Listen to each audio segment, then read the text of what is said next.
Orang tidak mengenal agama Helu, agama Ngaju, atau agama Kaharingan. Yang lebih fatal lagi pada tahun 1979, di mana ada keluar kebijakan daripada pemerintah Republik Indonesia pada saat itu bahwa selain 5 agama yang diakui oleh pemerintah, maka di kolom agama diberi tanda strip. Mengapa Kaharingan pada saat itu? Supaya tidak diberikan tanda strip di KTP-nya. Mengapa memilih Hindu? Pada saat itu pilihan orang tua kita bahwa Kaharingan itu bergabung dengan Hindu. Tertua di Pulau Kalimantan atau di Pulau Borneo dengan adanya Kerajaan Kutai Kartanegara. Kemudian dilihat dari segi ritualnya bahwa Hindu dan Kaharingan memiliki ritual yang sangat identik. Sarana prasarana pelaksanaan ritualnya sangat-sangat mirip sekali. Di Hindu ritualnya tidak lepas dari air, api, bunga, beras. Di Kaharingan juga itu.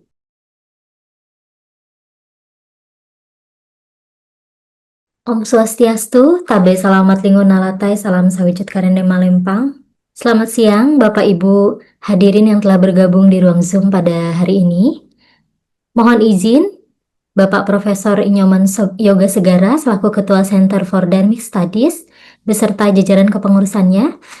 Pertama-tama kami mengucapkan terima kasih atas kesempatan yang telah diberikan oleh Center of Dharmic Studies pada lingkar studi seri 4 hari ini dengan tema Membaca Kembali Integrasi Hindu Kaharingan, Tantangan dan Peluang.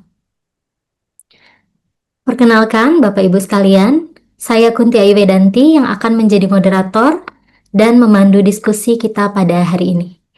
Sebelumnya, saya akan menyapa narasumber kita terlebih dahulu, yang juga adalah tokoh kebanggaan kami, Bapak Dr. Pranata SPD MSI. Selamat siang, Pak.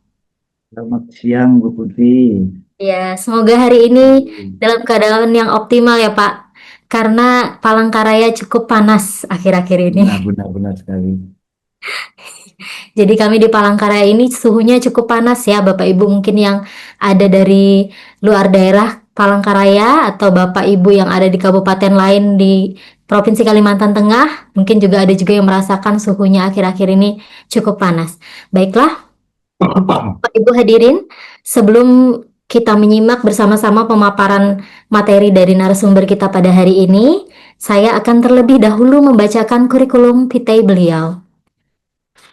Nama beliau adalah Dr. Pranata SPD MSI dan pendidikan beliau adalah S1 Ilmu Sosial di Universitas Palangkaraya, S2 Manajemen Universitas Palangkaraya, S3 Manajemen Pendidikan Universitas Negeri Jakarta. Kemudian untuk kita ketahui bersama, saat ini beliau menjabat sebagai Sekretaris Umum Majelis Besar Agama Hindu Kaharingan Pusat Kota Palangkaraya, kemudian anggota Dewan Pakar Dewan Adat Dayak Provinsi Kalimantan Tengah, selanjutnya sebagai Ketua Biro Pengembangan Profesi dan Karir Guru, Pendidik dan Tenaga Kependidikan PGRI Kalimantan Tengah. Selain itu, Bapak Dr. Pranata juga sebagai Kepala Bidang Perencanaan, Pengembangan, dan Kerjasama Barisan Pertahanan Masyarakat Adat Provinsi Kalimantan Tengah atau Batamat. Selanjutnya sebagai Ketua Umum Batantu Provinsi Kalimantan Tengah, dan juga beliau menjabat sebagai Ketua Tim Seleksi anggota KPU Kabupaten periode 1 di Kabupaten Kapuas, Kota Waringin Timur, Barito Selatan, dan Kota Waringin Barat. Selain itu, Bapak Dr. Pranata juga menjabat sebagai pengurus Lembaga Pengembangan Tandak Intan Kaharingan Pusat Provinsi Kalimantan Tengah. Bapak Ibu sekalian, selain beliau berprofesi dengan menduduki beberapa jabatan tersebut di atas, beliau juga berprofesi sebagai dosen di Institut Agama Hindu Negeri Tampung Penyang Palangkaraya sekaligus menjabat sebagai Wakil Dekan Bidang Akademik Kemahasiswaan, Kelembagaan, dan Kerjasama di Fakultas Dharma Acarya.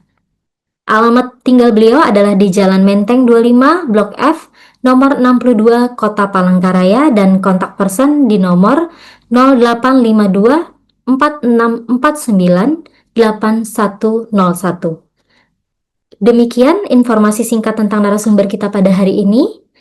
Selanjutnya, tidak menunggu lama Bapak Ibu sekalian, dengan hormat kami persilahkan kepada Bapak Dr. Pranata SPD MSI untuk memaparkan materinya. Kepada Bapak disilahkan. Om Swastiastu. Om Swastiastu. Terima kasih kepada moderator Ibu Kiai Pedanti, serta juga saya mengucapkan terima kasih yang sebesar-besarnya kepada CDS Center of Dharmic Study yang diketuai oleh Bapak Prof.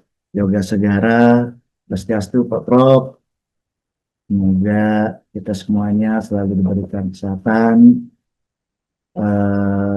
kemuliaan di dalam mengangkat daripada umat Hindu di Indonesia ini. Saya sangat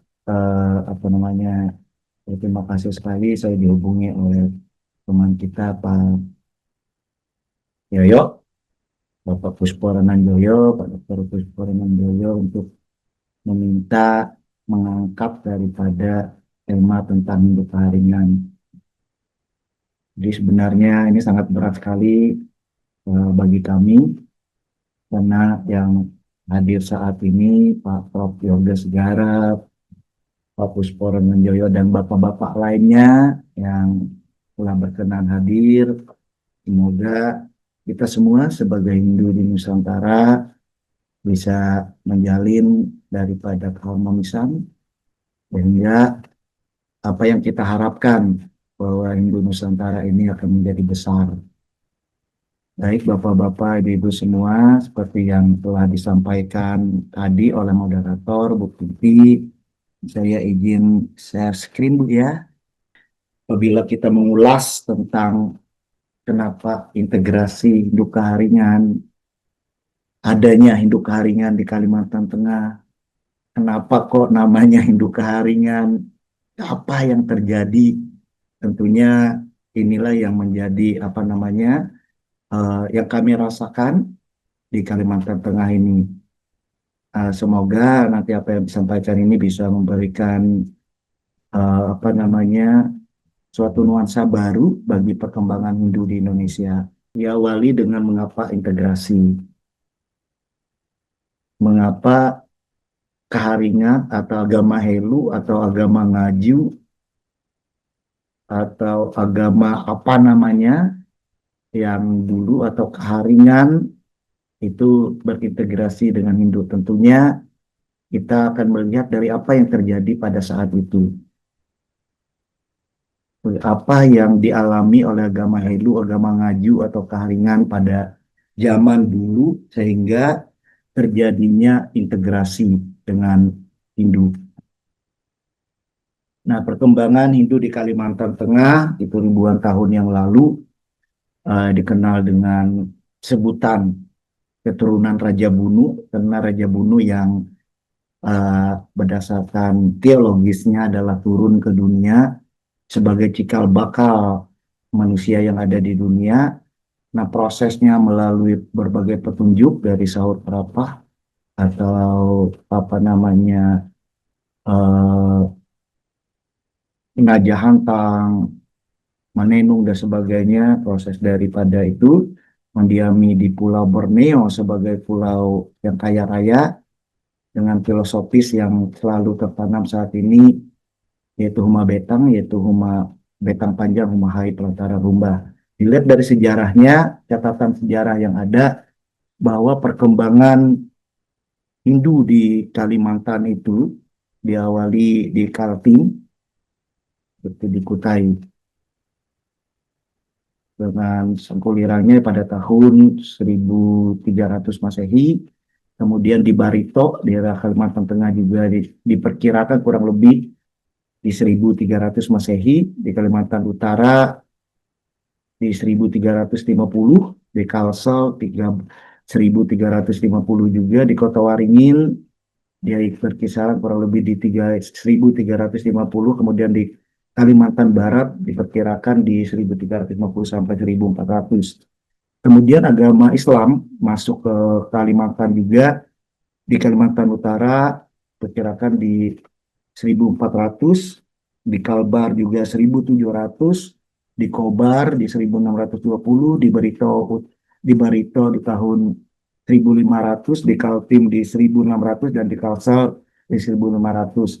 Agama Kristen perkembangannya masuk di Kalimantan berada di tahun 1835. Jadi ini perkembangan agama-agama yang ada di Kalimantan. Tentunya ya kita mengenal bahwa di Kalimantan itu ada Kerajaan Kutai sebagai tonggak sejarah perkembangan umat Hindu di Indonesia. Nah, akibat dari apa namanya masuknya agama juga selain Hindu, tentunya ada Islam dan Kristen.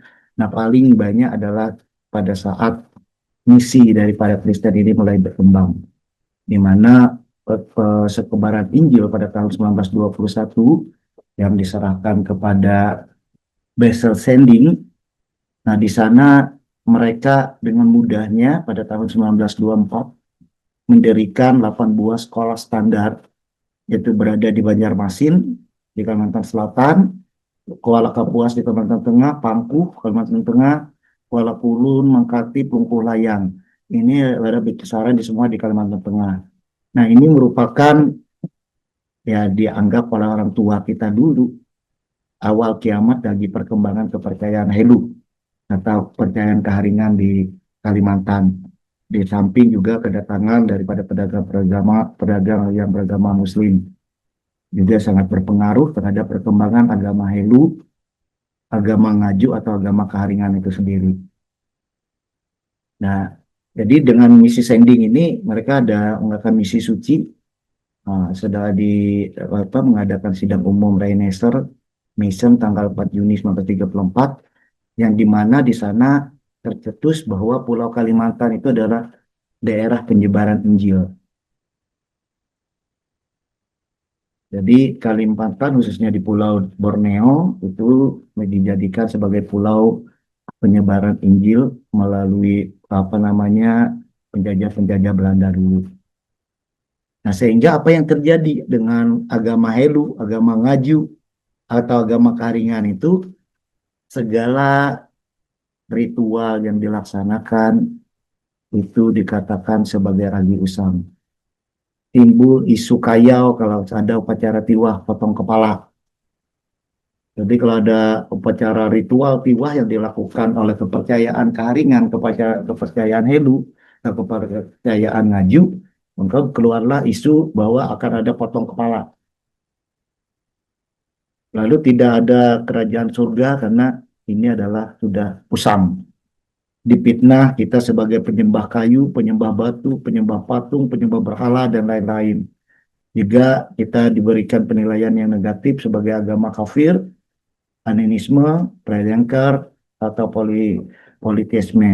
Nah, tidak jarang juga akibat dari penyebaran Injil ini, dengan adanya penyebar daripada misi suci itu terjadi beberapa pertikaian-pertikaian, sehingga ada beberapa kejadian daripada penyebar misi suci itu terbunuh di daerah Mendumai.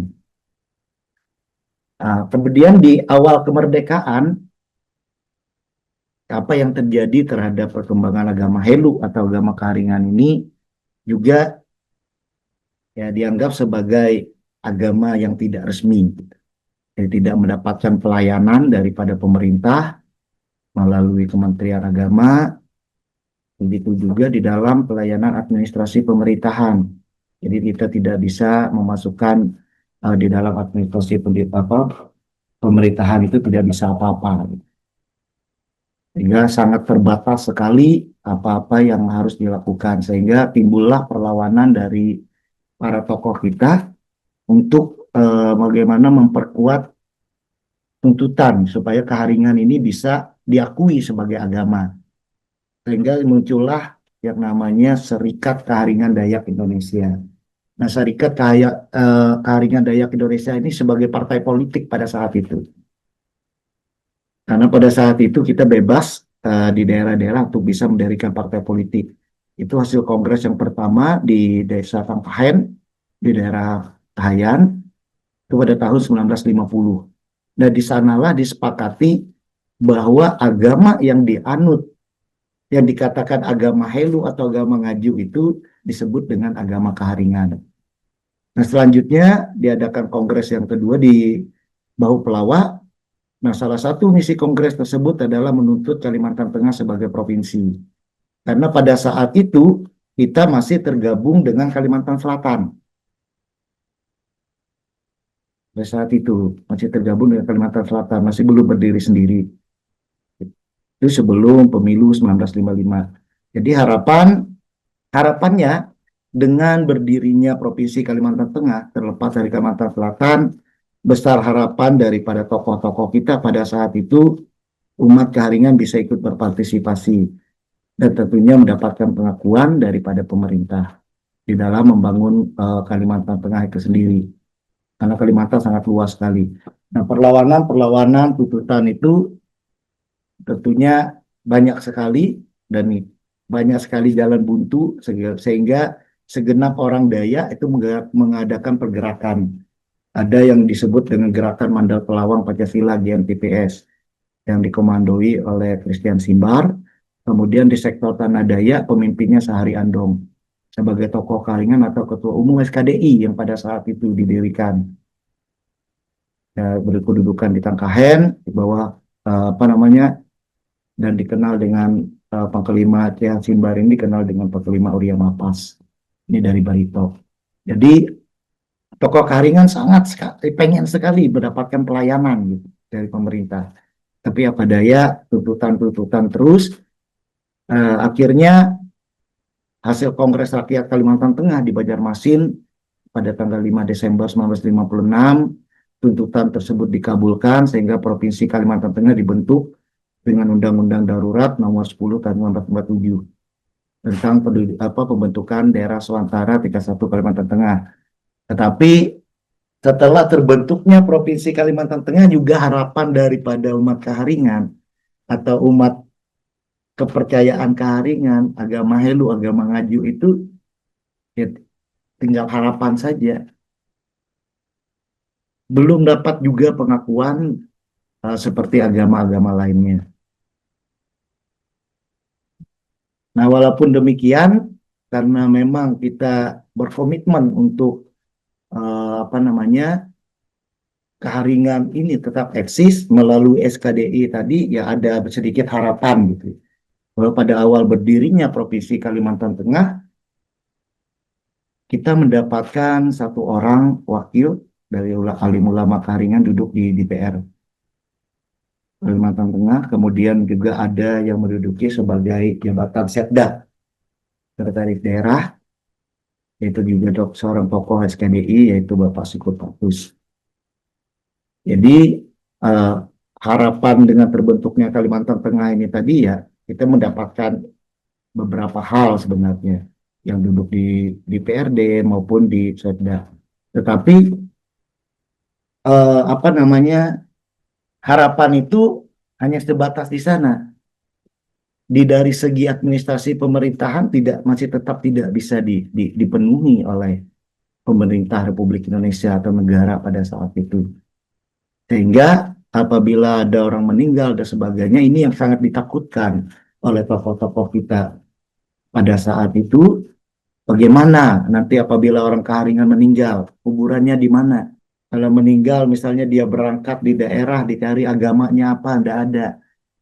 Orang tidak mengenal agama Helu, agama Ngaju, atau agama Kaharingan. Tidak bisa mendapatkan komplek pekuburan seperti yang lainnya. Ada pekuburan Islam, Kristen, Hindu, Buddha gitu kan. Jadi orang Kaharingan sangat memperhatikan itu. Kemudian di kantor urusan agama, kita hanya baru mendapatkan satu orang yang bisa duduk di sana sebagai pegawai, yaitu saudara almarhum Ungit Yunas. Nah, kita sangat susah sekali masuk pada saat itu menjadi pejabat negara, menjadi ASN, ya, karena memang di dalam identitas administrasi kenegaraan kita selalu diawasi.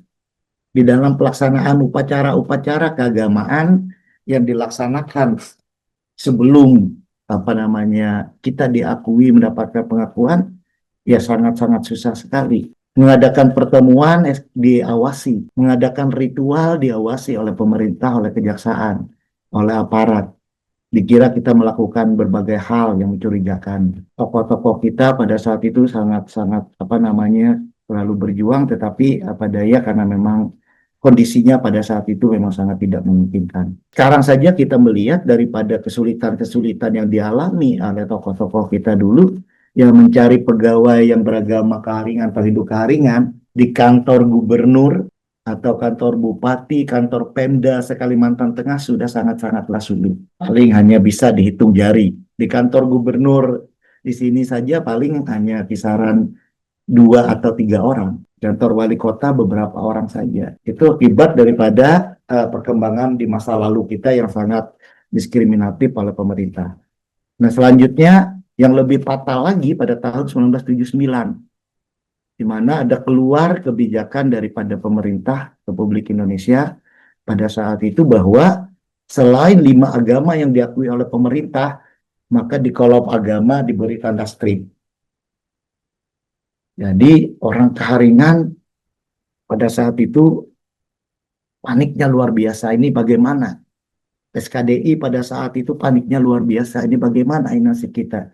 Kalau tidak ada agama, kita dianggap tidak beragama, hanya diberi tanda strip. Sedangkan kita menyebutkan diri kita agama Keharingan. Sudah tentu umat Keharingan keberatan dengan adanya surat edaran daripada menteri itu, Amir Mahmud pada saat itu, Mendagri, sehingga tokoh-tokoh kita yang duduk di berbagai jabatan pada saat itu, baik Setda maupun sebagainya, kemudian yang ada di partai politik yang bergabung pada saat itu di partai politik, yang berkomitmen kalau pemerintah tidak mendukung Keharingan menjadi agama, maka kami keluar daripada partai. Karena yang pada saat itu partai berkuasa adalah Partai Golkar. Dari tokoh-tokoh kita menghadap kepada Ketua Fraksi Partai Pembangunan di DPRD Kalimantan Tengah bahwa Keharingan keluar dari Partai Golkar, tetap mencari tempat yang lain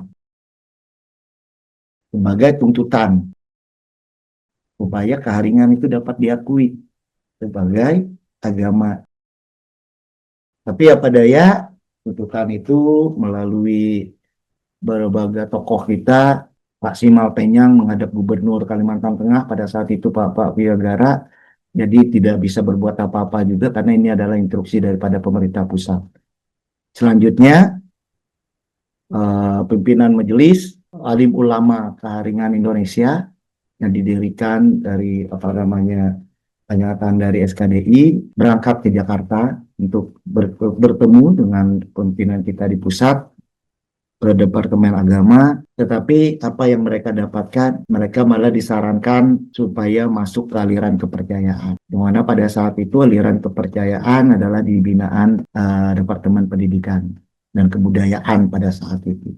Jadi dianjurkan ke aliran kepercayaan, gitu, bukan ke agama. Tokoh-tokoh kita pada saat itu tentunya Pak Lelis KDR, Pak Simal Penyang, Pak Sahari Andung, Pak Itar Ilas, Pak Walter S.Penyang yang masih hidup sekarang, yang tersisa Pak Oke, Pak Rangka Pinau, Biber Sigai, semuanya menolak apabila Keharingan dikatakan dimasukkan ke dalam aliran kepercayaan. Karena mereka menganggap Keharingan ini adalah agama. Kenapa agama? Karena ada Tuhan, tempat ibadah, kitab sucinya, pelaksanaan ritualnya, dan sebagainya. Terjadi penolakan daripada tokoh-tokoh kita pada saat itu bahwa kami sebenarnya adalah agama. Sehingga akhirnya atas kesepakatan bersama daripada tokoh-tokoh kita melalui Majelis Besar Alim Ulama Keharingan, dia berkirim surat kepada pimpinan Parisada Hindu Dharma Pusat di Denpasar, Bali, perihal memohon untuk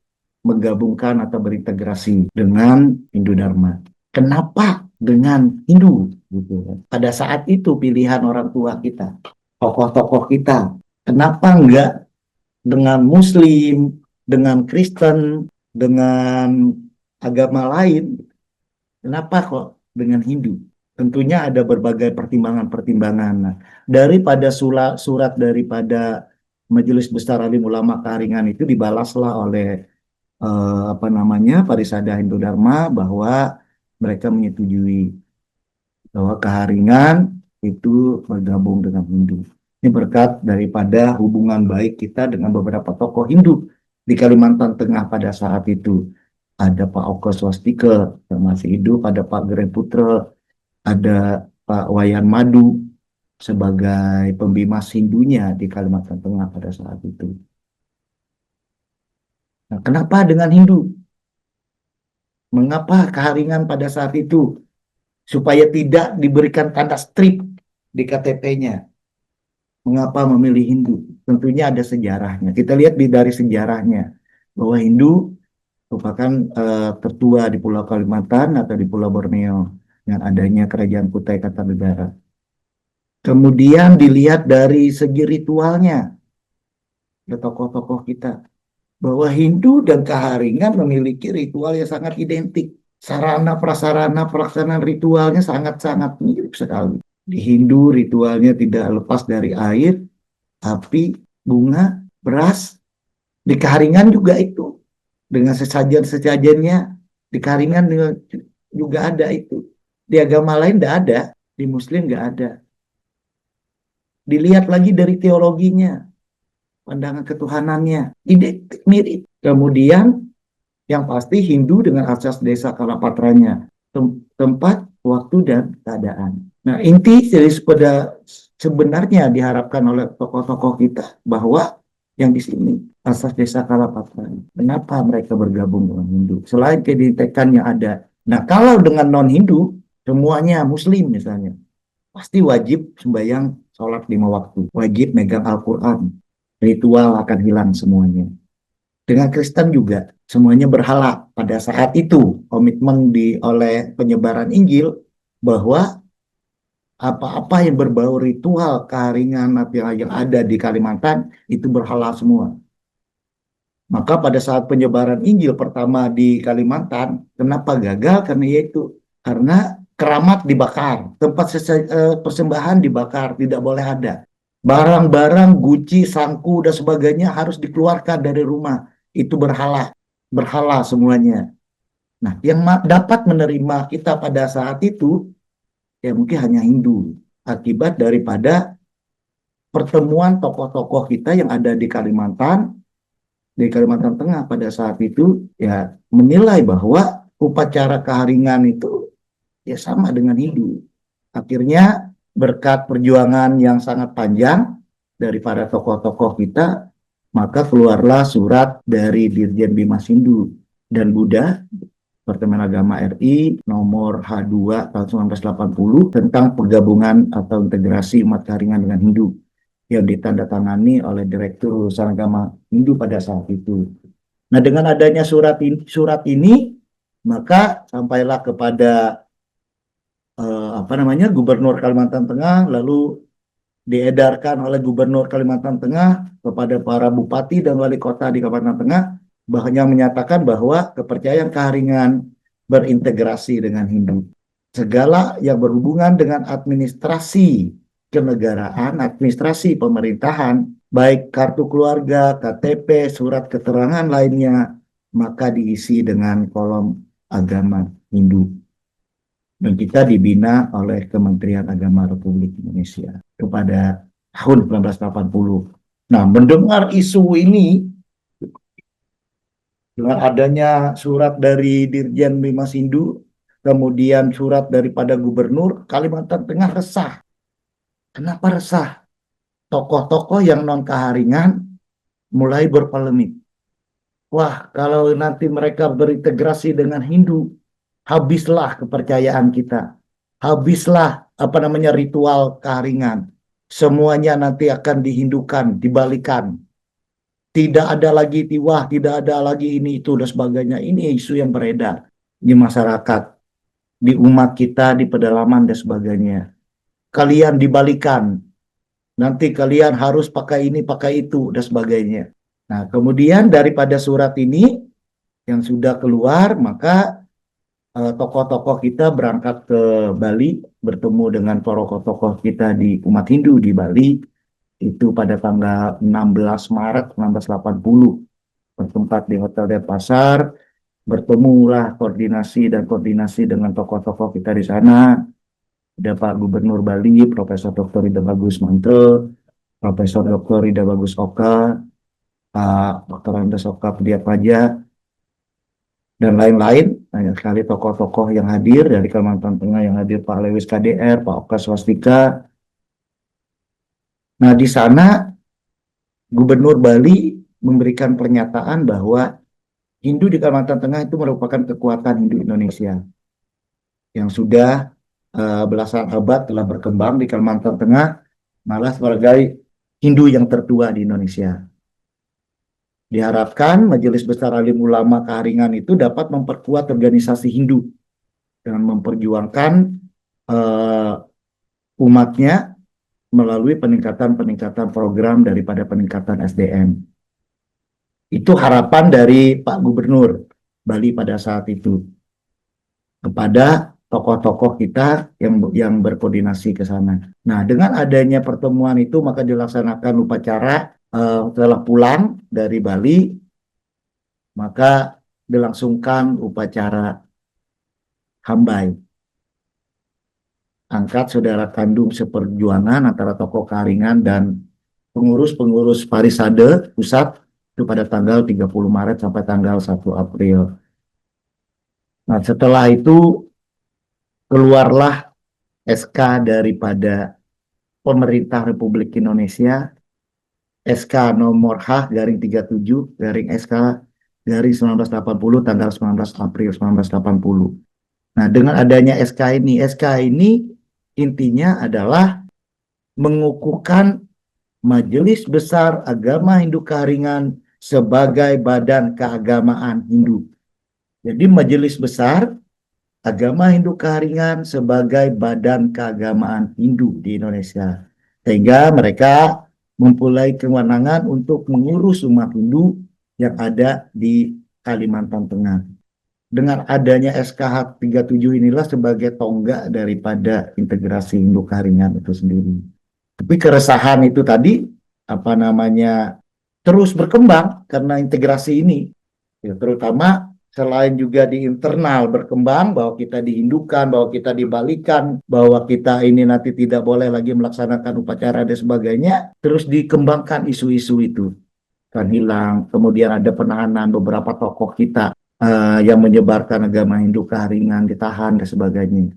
Maka akibat dari itu keluarlah surat edaran dari Parisada Hindu Dharma Indonesia Provinsi Kalimantan Tengah bahwa menyatakan bahwa tata cara pelaksanaan upacara keagamaan yang telah dilakukan Kaharingan sebagai upacara agama Hindu tetap dipelihara dan dilestarikan sepanjang tidak bertentangan dengan ajaran Weda atau peraturan dan peraturan perundang-undangan yang berlaku oleh pemerintah Republik Indonesia.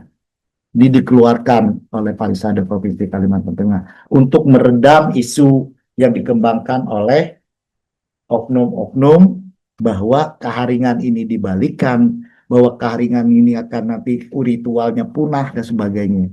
Dengan keluarnya surat edaran dari Parisada ini, maka mulailah tokoh-tokoh kita bersatu padu menyusun beberapa program-program di dalam pasca integrasi itu. Nah, program yang utama yang dipikirkan oleh tokoh-tokoh kita, apa yang harus kita lakukan adalah mendirikan peningkatan SDM, yaitu mendirikan pendidikan. Karena menurut tokoh-tokoh kita, dengan pendidikanlah maka Kaharingan ini, Hindu Kaharingan ini akan dapat berkembang. Maka berdirilah PGA Parentas Palangkaraya sebagai cikal bakal guru agama Hindu di Kalimantan Tengah. Itu pada tahun 1981 di bawah Yayasan Dwi Jendra Denpasar. Nah, sekarang lulusan daripada PGA itu banyak yang sudah menjadi guru agama, sudah sukses. Nah, salah satunya ada profesor kita dari Kaharingan, lulusan PGA Parentas Palangkaraya. Tetapi PGA ini umurnya hanya sampai tahun 94 karena ada peraturan pemerintah bahwa pendidikan guru agama dilikuidasi, tidak diperbolehkan lagi, sehingga akhirnya sepakat tokoh-tokoh kita mendirikan Sekolah Tinggi Agama Hindu Kaharingan Tampung Penyang Palangkaraya, swasta pada saat itu, di bawah Kementerian Agama. Berdiri pada tahun 1986.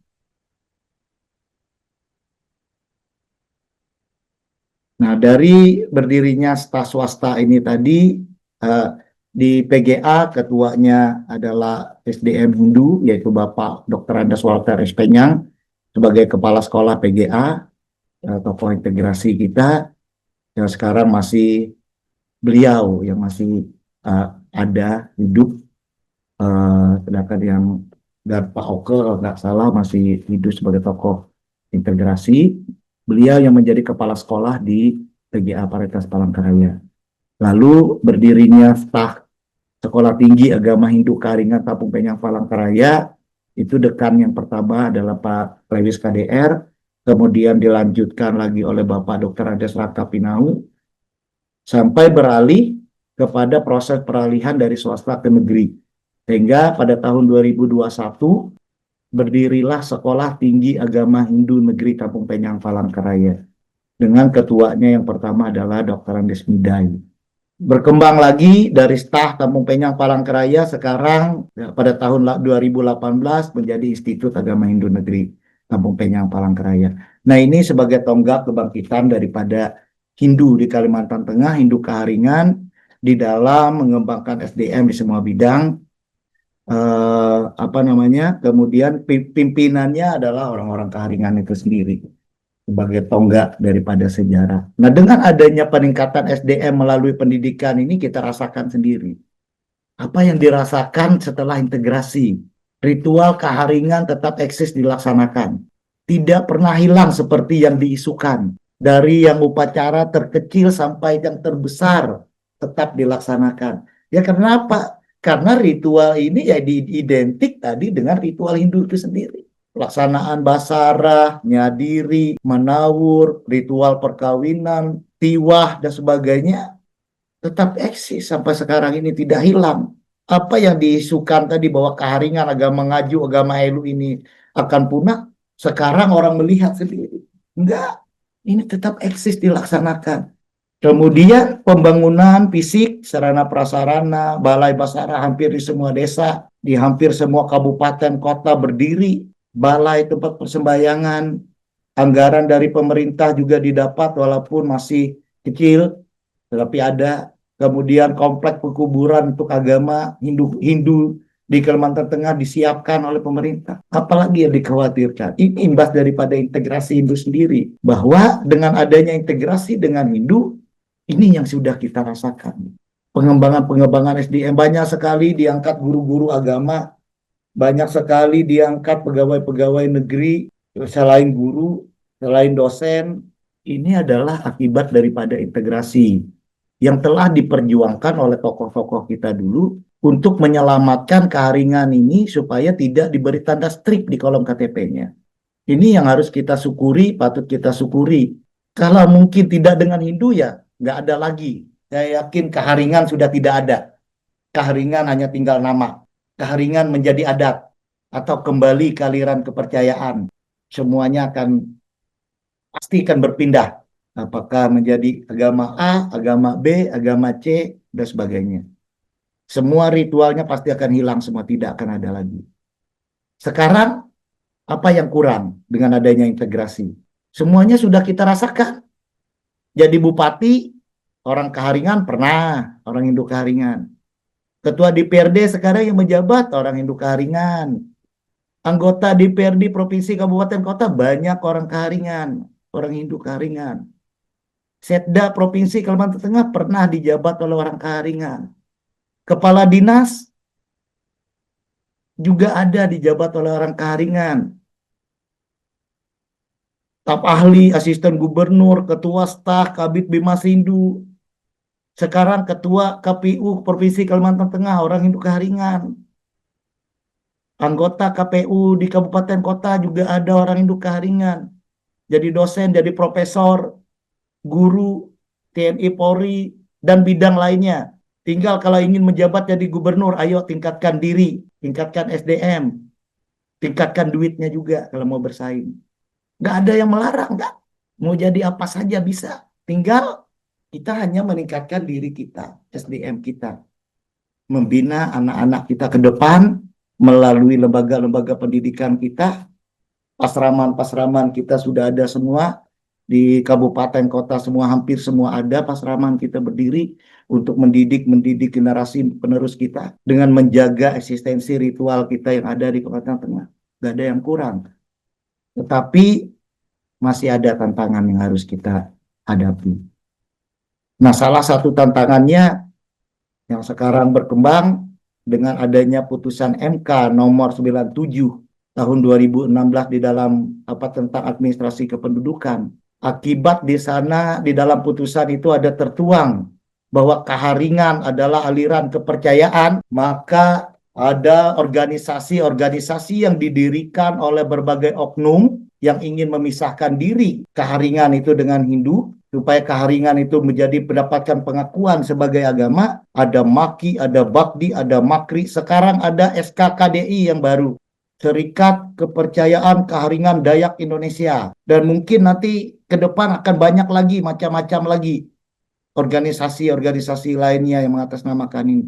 Nah, akibat mereka-mereka inilah sehingga sekarang yang terjadi berdasarkan data kependudukan di Kalimantan Tengah, banyak penduduk keharingan yang berubah KTP-nya menjadi aliran kepercayaan. Karena awalnya diiming-imingi oleh berbagai oknum itu, kalau kalian berubah KTP-nya nanti keharingan di sana tercantum.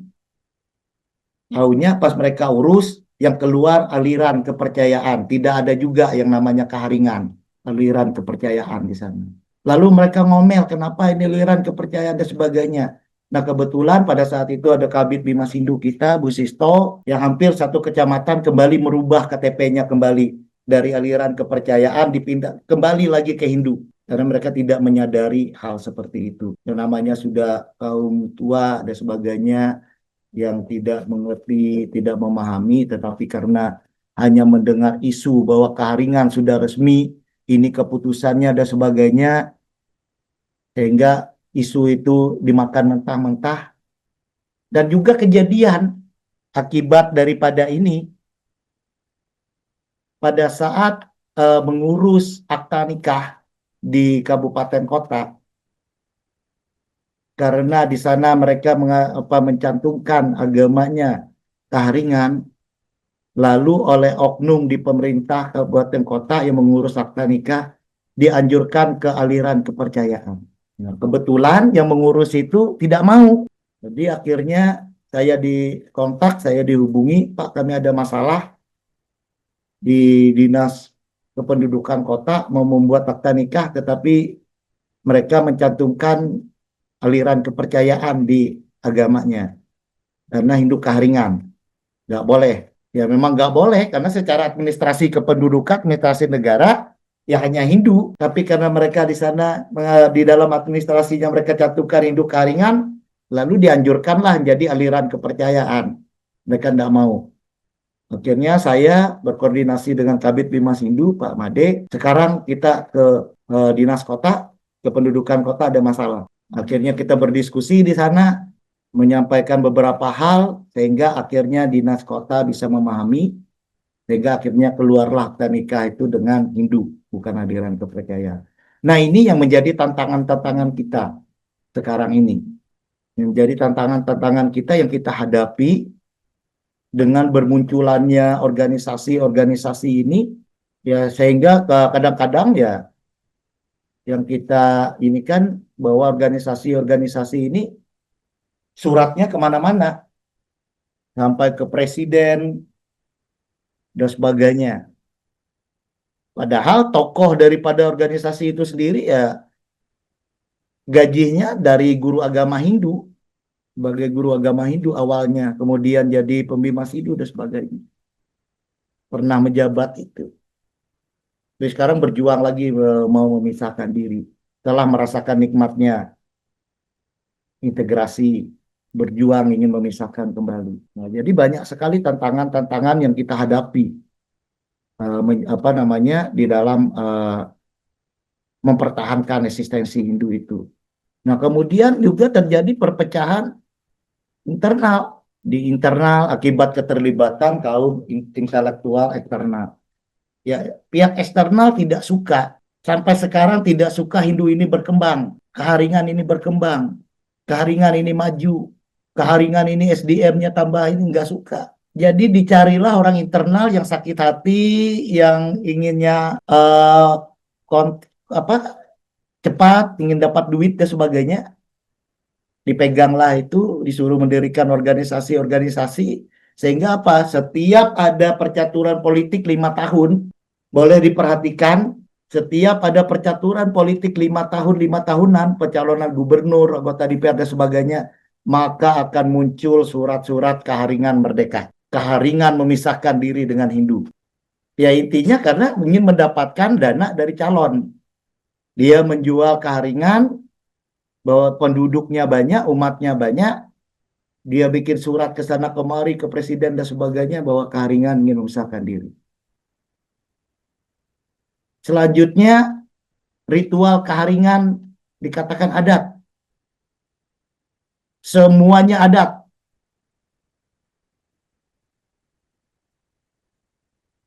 Ada ritual tiwah, ini ritual adat tiwah. Inting pali adat. Semuanya diadatkan. Nah sekarang sudah tidak bisa kita pungkiri sarana-prasarana kita yang saling di leher manas itu. Kalau kita umat Hindu keharingan, pasti kalau memakai itu ada upacara khusus kita pakai. Telah disaki, dipalas dan sebagainya baru kita pakai. Kemudian manas itu juga seperti itu. Sekarang enggak. Pokoknya pasang aja semua nih. Kapan perlu kepala apa saja, kepala tikus yang dikeringkan juga dipasang di sana. Supaya, wah ini Dayak, ini Dayak. Semua ritual kita nanti dianggap sebagai ritual adat. Ini menjadi tantangan juga bagi kita umat Hindu keharingan. Bagaimana kita tetap mempertahankan eksistensi bahwa ini ritual kita, tidak sembarangan, seperti hinting pali digunakan oleh oknum-oknum LSM dan sebagainya untuk menutup lahan dengan menjual ritual kita, lalu mereka orang lewat didenda, mereka dapat duitnya, ritual kita disalahgunakan. Nah ini yang kami perjuangkan juga melalui majelis. Beberapa kali kita rakor bahwa hinting pali dan sebagainya adalah ritual keagamaan Hindu keharingan, tidak boleh dipergunakan sembarangan. Nah kita bersyukur sudah akhir-akhir ini sudah mulai berkurang pemasangan hinting-hinting itu, karena apabila ada yang masang, kami majelis besar akan melepas karena tidak sesuai peruntukannya. Nah, berikutnya tantangan kita adalah kurang kepedulian sesama kita Hindu. Nah, kurang kepedulian ini apakah ini takut atau saya beri tanda titik-titik saja. Kadang-kadang ini mohon maaf antar pengurus kita di sini atau di pusat dan sebagainya. Kalau sudah ada isu keharingan, selalu dikatakan, oh itu masalah internal mereka, kita jangan ikut campur. Biarkan mereka ngurus, itu rumah mereka, dapur mereka. Jadi kalau sudah masalah Hindu keharingan di Kalimantan Tengah ini bukan lagi masalah bersama, tetapi kadang-kadang dilemparlah kepada majelis, biar majelislah yang mengurusnya. Itu masalah majelis, biar majelislah yang inginkan. Ini kadang-kadang yang terjadi. Padahal dengan adanya integrasi itu harapan kita, ya kita ini kan Hindu gitu. Ayo bersama-sama. Apa yang dihadapi oleh keharingan di Kalimantan Tengah ini menjadi masalah Hindu di Indonesia. Ini menjadi masalah bersama. Dengan berkurangnya tadi ada agama yang memisah memindahkan dirinya jadi aliran kepercayaan, ini menjadi masalah bersama Hindu Indonesia, bukan hanya keharingan di Kalimantan Tengah. Kadang-kadang seperti ini yang terjadi. Jadi seolah-olah ini hanya majelis saja, masalah majelis saja, bukan menjadi masalah kita bersama. Nah, tantangan berikutnya ya tadi, misi suci itu masih berjalan. Nah, apalagi dengan adanya keputusan MK tadi, kembali kepada aliran kepercayaan, maka akan banyak sekali domba-domba yang sesat yang bisa dipindahkan.